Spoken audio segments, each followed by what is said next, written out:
They came pounding at my gate, 3 men in black vests, fists on steel, shouting like they owned the place. Behind them, $20,000 worth of my cameras sat vulnerable 3 years of my work hanging by a thread.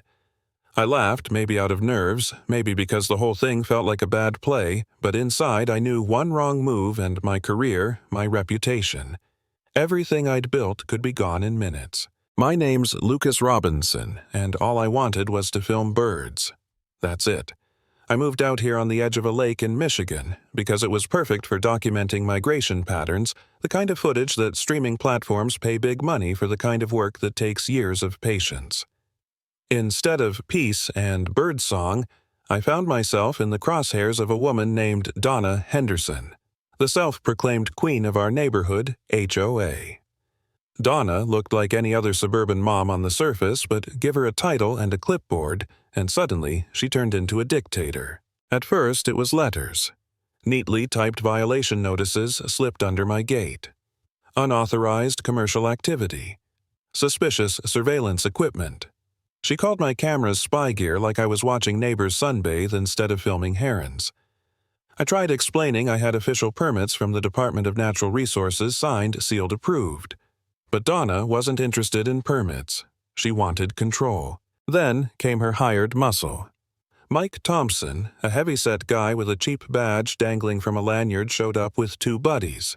They strutted up like they were on some tactical mission. Mike barked about venue development standards, whatever that means, while eyeing my lenses like he was calculating resale value. I asked which HOA they represented. They hesitated.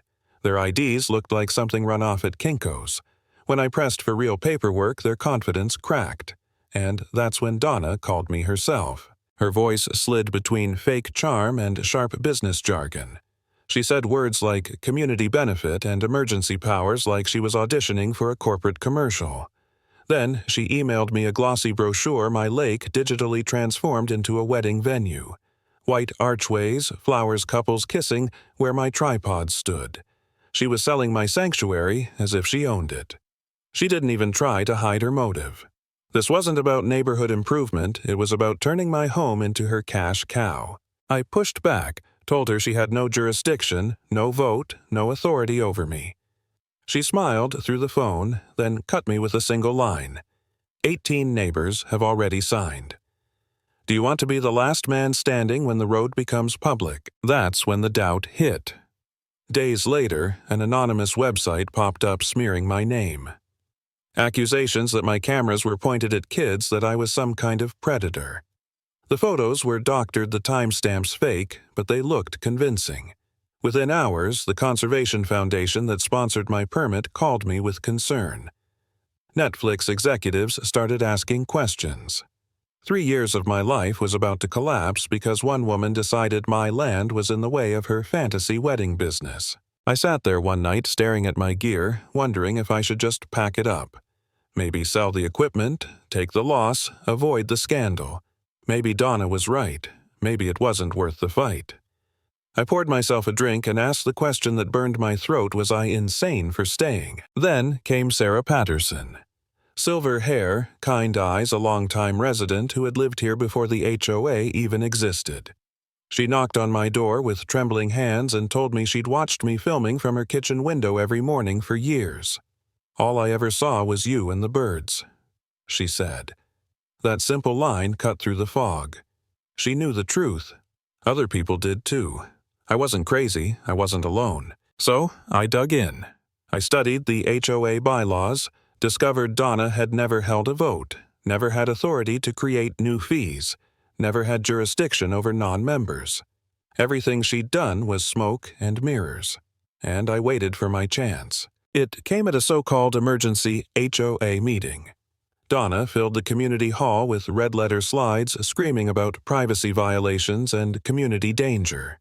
She paced the stage like she was leading a crusade. When my turn finally came, I plugged in my laptop and let the footage roll. 20 minutes of herons lifting from the water swans, gliding at dawn, the sky painted with wings. The room fell silent. People leaned forward, mesmerized. Sarah wiped tears. Even Donna's closest allies shifted uncomfortably. Then Tom Wilson, one of her board members, stood up and said, "Nobody ever voted on this. Not once." The tide turned. Residents realized this wasn't governance, it was extortion. A retired attorney grilled her on bylaws and approvals, and she crumbled, dodging every question. Her mask slipped and the truth spilled out. She didn't care about privacy, she cared about profit. I thought maybe that would end it, but Donna wasn't done. A week later, in the dead of night, motion alerts pinged my phone. I opened the feed and froze. Figures in the dark moving through the marsh where my cameras stood. 3 of them coordinated systematic. Mike's bulk unmistakable. And there on the shoreline, Donna herself barking orders. Destroy everything. I watched in horror as they smashed tripods, drowned cameras in the lake, kicked over stabilizers. Years of work shattered in seconds. My heart felt like it was being ripped apart.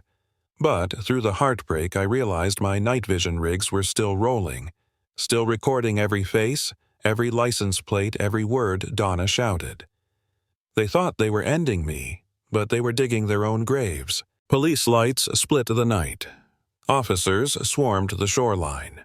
Mike slipped in the mud, splashing waist-deep in the lake, caught like a clown in front of spotlights.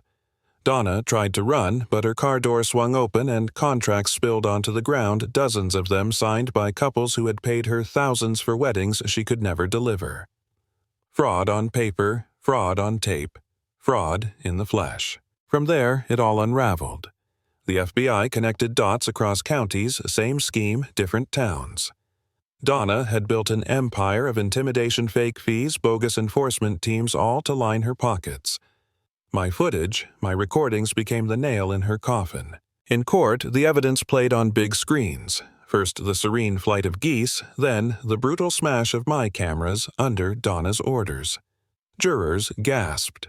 Witnesses testified. Sarah told her story. Tom admitted he'd been misled.